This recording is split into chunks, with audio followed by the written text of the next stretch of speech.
নরেন্দ্র মোদী এবং মমতা বন্দ্যোপাধ্যায় দুই মেরুর বাসিন্দা হলেও বীরভূমে এক ঘরে দেখা মিলল মোদী মমতার।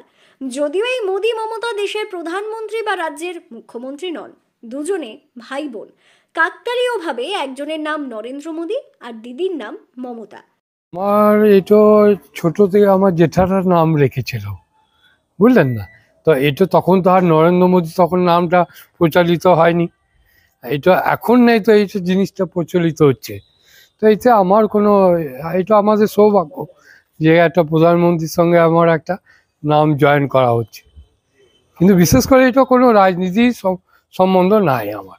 আমি একটা সাধারণ ব্যবসাদার, আর সাধারণ ব্যবসাদার থাকতেই চাই।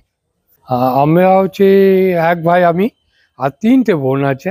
দিদির নাম হচ্ছে মমতা। বীরভূমের দুবরাজপুরের 13 নম্বর ওয়ার্ডের কাছারিপাড়ার বাসিন্দা নরেন। তার একটি মুদিখানার দোকান রয়েছে। এতদিন পর্যন্ত এলাকার অনেকেই তাকে কেবল নরেন বলেই জানতেন, কিন্তু ভোটার তালিকা থেকে হঠাৎ করেই জানা যায় তার পুরো নাম নরেন্দ্র মোদী। আমরা অ্যাকচুয়াল কিন্তু নরেন হিসেবেই চিনতাম, ভোটার লিস্ট দেখে জানতে পারলাম তার নাম হচ্ছে নরেন্দ্র মোদী। যদিও তিনি নরেন্দ্র দামোদর দাস মোদী নন, তিনি নরেন্দ্র কুমার মোদী। অন্যদিকে তার দিদি অর্থাৎ মমতা বন্দ্যোপাধ্যায় নন, তিনি মমতা আগরওয়াল। দিদির নাম হচ্ছে মমতা আগরওয়াল।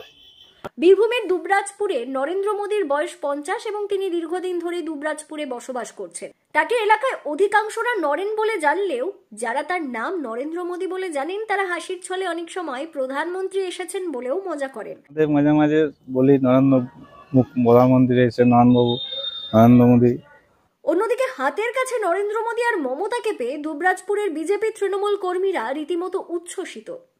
এখানে আমাদের প্রতিবেশী, আমাদের ভাইয়ের মতো একটা নরেন্দ্র মোদীকে পেয়েছি, এবং অ্যাকচুয়ালি তার বাড়িতে তার একটা বোনও বেরিয়েছে, তার নাম মমতা। নরেন্দ্র মোদী দিদির নাম মমতা, এটাও কাকতালীয়। হ্যাঁ, কারণ আমি তো আপনাকে আগেই বলছি যে তাদেরকে লক্ষ্য রেখে কিন্তু এই নামকরণ হয়নি, কারণ একটি 50 বছরের ছেলে, হ্যাঁ, তার নামকরণ হয়েছে, বা তার দিদি তার থেকে বয়সে বড়, তার নামকরণ হয়েছে।